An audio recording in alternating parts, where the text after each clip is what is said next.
Alors, proposition 8 de l'idée d'une histoire universelle de Kant, huitième proposition sur l'histoire, la culture, la raison. On peut considérer l'histoire de l'espèce humaine dans l'ensemble comme l'exécution d'un plan caché de la nature pour réaliser à l'intérieur et dans ce but aussi à l'extérieur une constitution politique parfaite, car c'est la seule façon pour elle de pouvoir développer complètement en l'humanité toutes ses dispositions. Donc on peut considérer l'histoire de l'espèce humaine dans l'ensemble, donc on prend en compte l'ensemble de l'histoire humaine, pas seulement la portion, on va dire, que l'on voit dans l'histoire contemporaine, comme l'exécution d'un plan caché de la nature, c'est-à-dire que la nature a non seulement une intention, mais même un plan, pour réaliser à l'intérieur et donc aussi à l'extérieur, c'est-à-dire pour réaliser dans chaque nation et même entre les nations, une constitution politique parfaite, c'est-à-dire une constitution républicaine, car c'est la seule façon pour elle de développer complètement en l'humanité toutes ses dispositions, parce que c'est effectivement seulement dans un État républicain que la raison, la liberté et la moralité peuvent être créées. Cette proposition est une conséquence de la précédente. On le voit, la philosophie pourrait avoir son millénarisme chiasmus. Mais on n'est pas loin de délirer en pensant qu'une telle idée peut, par elle-même, participer à la réalisation de cet événement. Il s'agit seulement de savoir si l'expérience dévoile quelque chose d'un tel cours de l'intention de la nature. Donc cette proposition qu'on vient de dire est une conséquence de la proposition 7 qu'il faut créer un État international. On le voit, donc la philosophie pourrait aussi avoir son millénarisme, comme la religion, mais le risque serait d'être dans le délire. Dans le délire, on n'est pas loin de délirer si on pense que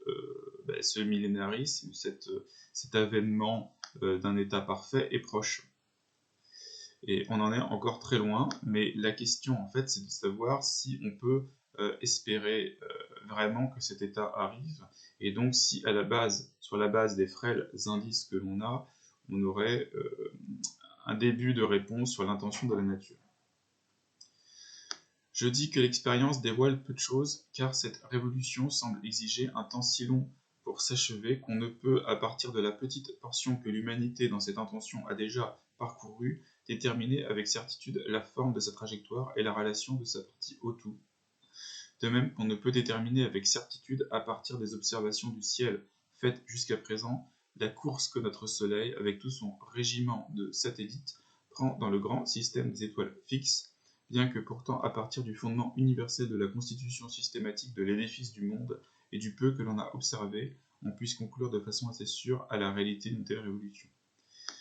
Donc en fait, qu'est-ce qu'il en est dans les faits? Donc l'expérience dévoile peu de choses, l'expérience pure, si on ne se réfère pas à l'interprétation, il n'y a pas grand-chose, car cette grande révolution, c'est-à-dire cette grande transformation de l'humanité semble exiger un temps extrêmement long, qui peut-être se comptera en dizaines de milliers d'années. Et on ne peut, à partir de la petite portion de l'humanité connue, donc surtout à l'époque, on va dire quelques millénaires, déterminer la forme exacte de la trajectoire, bien qu'on puisse soupçonner qu'il y ait un tel mouvement. Et il prend une comparaison avec le mouvement du Soleil dans l'univers. On ne peut pas déterminer avec certitude le mouvement du Soleil, en tout cas à son époque, puisque maintenant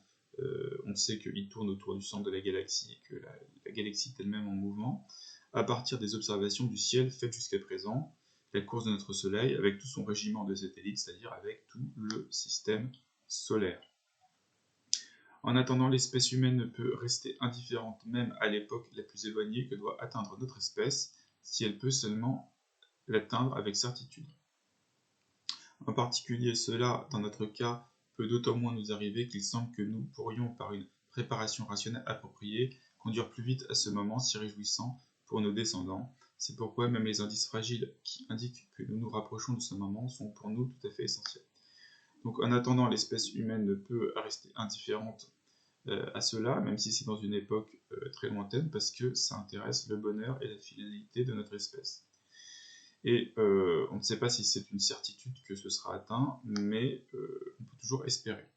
Et donc on peut s'accrocher à tous les indices fragiles qui nous montreraient que l'on se rapproche de cela, et tous ces indices sont même pour nous tout à fait essentiels.